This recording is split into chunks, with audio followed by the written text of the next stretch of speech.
थांब तुझी करतूच सांगतोय, पळून गेली होती ना. हा होता माझा पुलअप बार की जी उडाली ना भाई. एनर्जी माझी ओढून घेतली. औषधांचं जरा जास्त असं होतंय.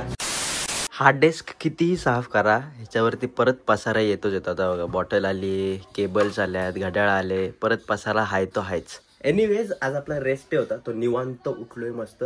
आज काय वर्कआउट वगैरे पण करायचा नव्हता आणि सर्दी काय आपला पिच्छा सोडत नाहीये. सो मला असं वाटतंय आज परत एकदा हॉस्पिटलची वारी करावीच लागणार आहे. हे YouTube family friends, welcome back to my channel. नमस्कार मंडळी, तुम्हाला सर्वांचं स्वागत आहे माझ्या चॅनलमध्ये. Welcome to the day 12 of daily blogging. हे ब्लॉगिंगमध्ये ना ब्लॉग बनवणं, एडिट करणं खूप सोपं आहे, पण थंबनेल आणि टायटल भाई ह्याच्यामध्ये डोक्याची अशी वाट लागते ना, काय ठेवावं खूप म्हणजे त्याच्यामध्येच जास्त करून डोकं लागतं. सो आता आपला डे 11 वाला ब्लॉग इकडे लाईव्ह होतोय. त्यानंतर बघूयात काय होतंय दिवसभरामध्ये, ते सगळं तुम्हाला दिसेलच. So stay tuned.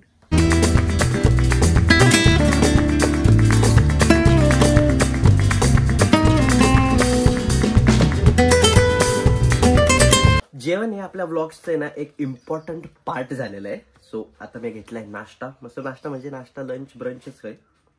मोस्टली मी असंच करतो, म्हणजे मग कसं एक कधी कुठं बाहेर जायला लागलं तर टेन्शन नाही. So here it is. Time to go to the hospital again. कारण जर आज नाही गेलो ना तर मग हे कंटिन्यू होत राहील आणि ना नीट वर्कआउट होतोय, त्याच्यामुळे ना कशामध्ये एनर्जी राहते. सो बेटर वेज की आपण जाऊन येऊ आणि एकदाच क्लिअर करू. मला 2 वेळा जावंच लागतं, that is Vidhilikhit.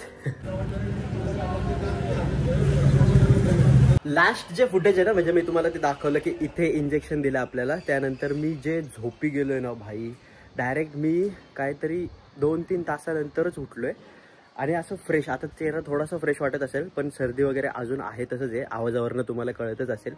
I don't know की कधी हे बरं होणार आहे, कारण ह्याच्यामुळे ना मला बाहेर जाता येते ना मी फुल्ली एनर्जेटिक होऊ शकतोय. म्हणजे जितकी मी एनर्जी दाखवत होतो फर्स्ट व्लॉग्समध्ये तितकं. सो आय होप सो की लवकर बरं होईल यार.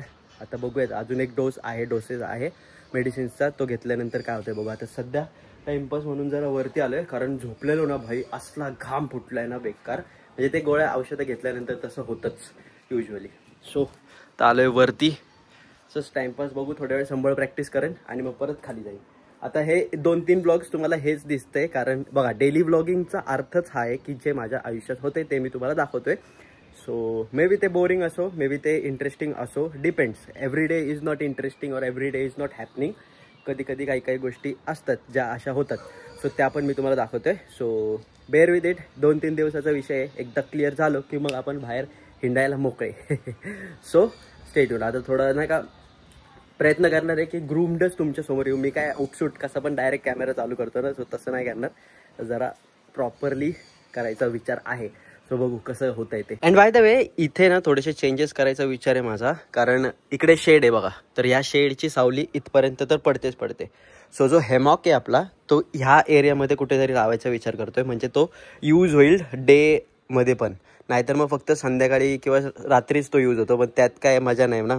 दिवसा पण वापरता आलं पाहिजे, कारण आपण तो इथे लावतो, इथे पूर्ण ऊनच पडतंय बघा. सो संध्याकाळी वापर होतो इथे, बट माझा असा विचार आहे की इथून तिकडे किंवा मग असं काहीतरी लावायचा विचार आहे, म्हणजे की तो आपण दिवसा पण यूज करू शकेल. आणि नेक्स्ट थिंग इज की हे बघा, हा होता माझा पुलअप बार बॅक वर्कआउट वगैरे, पुलअप्स वगैरे मारण्यासाठी.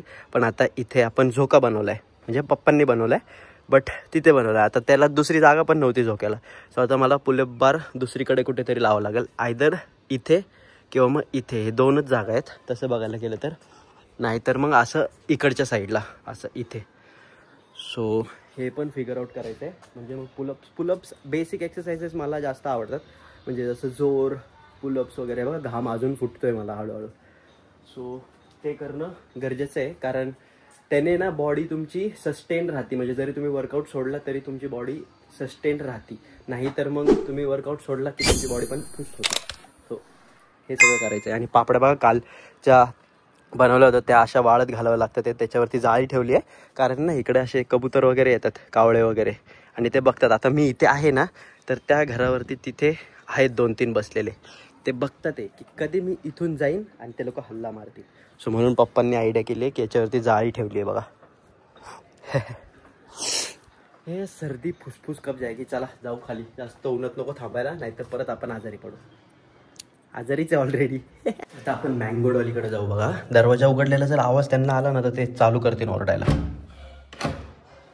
हळू उघडलाय त्यामुळे आवाज नाही. आता बघा जसं मी त्यांना दिसेन चालू होईल. लगेच लगेच चालू झाले, लगेच चालू झाले.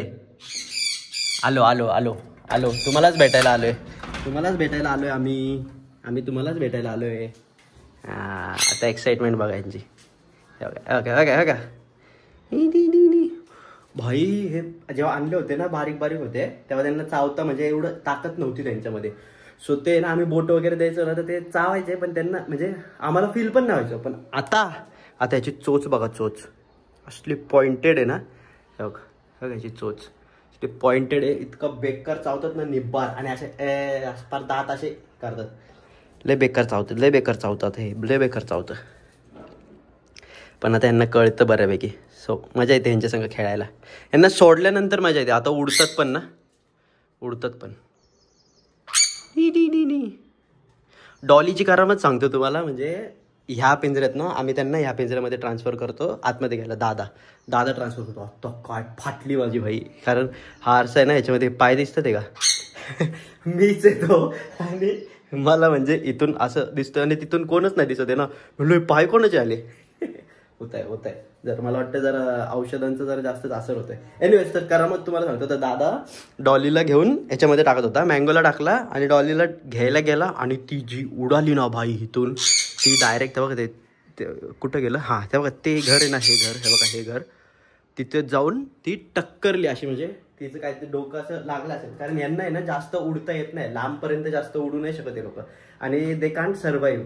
म्हणजे असं बाहेर जर उडायला दिलं ना की तर ते सर्वाईव्ह नाही करू शकत. ते असे पिंजऱ्या वगैरे मध्येच सर्वाईव्ह करू शकतात. सो ती तिथं गेली आणि पडली आणि आम्ही फुल टेन्शनमध्ये की आता कशी काय भेटणार वगैरे. दादाने मला कॉल केला की थांब तुझी करतूच सांगतोय, पळून गेली होती ना. तर दादाने मला कॉल केला, अरे डॉली गेली. मग आम्ही गेलो तिकडे शोधत गेलो तिकडे. आणि मग आम्ही एकदम निराशा की आता भेटणारच नाहीये भाई. कारण ती एकतर ग्रीन येल्लो त्यात झाडं वगैरे, तर कसं काय भेटणार ना, कलर एकदम कॅमोफ्लेज होऊन जातो. सो नंतर मग येताना तिने एक छोटासा आवाज केला फक्त आणि मी वरती गेलो तिथं टेरेसवरती आणि खाली बघितलं तर ती खाली त्या झाडामध्ये होती. नशीब म्हणजे ती भेटली आम्हाला. नाहीतर भाई त्यांना खाऊन टाकलं असतं यार कोणी काही, कुत्र्यांनी किंवा काय वगैरे. ते गेली असती ती. पण तिला जखम झालेली इथं, मारली तिला भाई. तेव्हापासून खूप केअरने आम्ही ठेवतो त्यांना. म्हणजे आधी पण ठेवायचो बट ती ह्यांच्या स्वतःच्या चुकीमुळे गेली होती ती निघून. तिला वाटलं येते उडता, नाही येत आपल्याला उडता. बघितलं तुम्हाला बोललेलो मी की यांचा आवाज लय डेंजर आहे, लय डेंजर आवाज आहे भाई. दाखव परत ओरडून दाखव. माझ्या लोकांना ओरडून दाखव ना. हे बघा चावते बघा. हे बघ ह्याला चिडवलं ना, चिडवायला लय मजा येते मला. चिडला कानठळी बसतात कानठळी. चला बाय बाय, चाललो मी, बाय बाय. आता बघा दरवाजा बंद केला की परत चालू होतील. बाय बाय, चाललो मी. नको जाऊ, बाय बाय. आता जोपर्यंत दिसतोय तोपर्यंत ठीक आहे. आता बघा झालं चालू होते चालू थोड्या वेळाने. हा पसारा आहे ना थोडा नीट करतो. बघा ट्रायपॉड बिपॉड सगळे इकडेच पडले. ते औषध वगैरे हे जरा नीट करतो. कारण जितकं हे क्लिअर असेल ना तितकं माझं माइंड क्लिअर राहतं. नाही तर माझ्या माइंडमध्ये पण असं बनबन होत राहते. तर हे फटफट क्लीन करून मग भेटतो. And it's done. आता जरा क्लिअर वाटतंय बघा, बसायला पण मस्त वाटतं मग आता. तर आता वाजले दुपारचे 3. आता मी परत झोपतो, जरा आराम करतो कारण घाम फुटतोच आहे मला.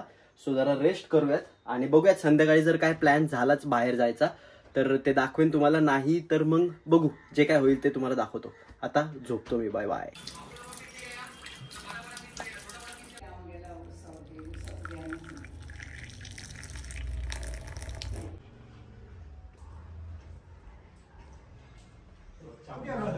मग ओके, तर टाइम चेक मंडळी, इट्स 5:18 आणि लास्टच्या फुटेज नंतर मी डायरेक्ट पडी मारली होती. म्हणजे एकदम झोपून गेलो होतो आणि जे घाम फुटलाय भाई, अख्खा बेड ओला झाला होता. तर आता उठलोय, फ्रेश वगैरे झालो आणि मस्त गरमागरम काळा चहा पिलोय, कारण खूप घाम फुटलेला ना. असं माझ्या चेहऱ्यावरनं तुम्हाला कळत असेल, पूर्ण अशी एनर्जी माझी ओढून घेतली आहे असा चेहरा झालाय. सो पण आता थोडं ठीक वाटतंय, म्हणजे सकाळपेक्षा. थोडी सर्दी वगैरे आहे, बट ते होईल I guess recover. Praying for the best. So हा व्लॉग इथेच थांबूयात. मला हे सगळं दाखवायला आवडत नाही एवढं, कारण 17 वेळा तेच होते. आता डेली व्लॉग म्हटल्यावर तेच असणार. सो बट बघूयात, जर उद्या पण मला बरं नाही वाटलं तर मग मी उद्या व्लॉग नाही करणार मी, कारण एक दिवसाचा गॅप घेऊ, मग आपण रिकवर होऊन मग व्लॉग करेन, कारण तेच दाखवायला मला अजिबात नाही आवडते. So this was it for the video. आता इलेक्ट्रॉल आणेन आणि इलेक्ट्रॉलचं पाणी पिन, कारण आपल्या घामाने बरेचसे इलेक्ट्रोलाइट्स जातात निघून. सो ते परत रिकवर केलं तर अजून जरा हेल्प होईल. सो भेटूयात नेक्स्ट व्लॉगमध्ये. तोपर्यंत स्टे ट्यून्ड, स्टे हॅपी. सर्वात जास्त तुमच्या घरच्यांची काळजी घ्या, कारण ते सर्वात जास्त इम्पॉर्टंट आहेत. सायनिंग ऑफ मित्र आहोत. Bye bye. या बोरिंग व्लॉगला सुद्धा ह्या बोरिंग व्लॉगला सुद्धा मी थोडासा इंटरेस्टिंग बनवण्याचा प्रयत्न केलाय. सो त्या प्रयत्न तुम्हाला कोणाला कसा वाटतोय नक्की कळवा कमेंट सेक्शनद्वारे. कमेंट नक्की करा भाई. कमेंट केलं ना की जरा भारी वाटतं मनाला. सो कमेंट नक्की करा. चला बाय बाय. भेटूयात नेक्स्ट ब्लॉगमध्ये. Bye bye. हे बघा, काल रात्री मम्मीने दृष्ट काढली होती. काय खतरनाक काळी झाली आहे ती. तुमच्या घरात कोण दृष्ट वगैरे काढतं का, किंवा तुमचा विश्वास आहे का या गोष्टींवरती, मला नक्की कमेंट सेक्शनद्वारे कळवा. बाय.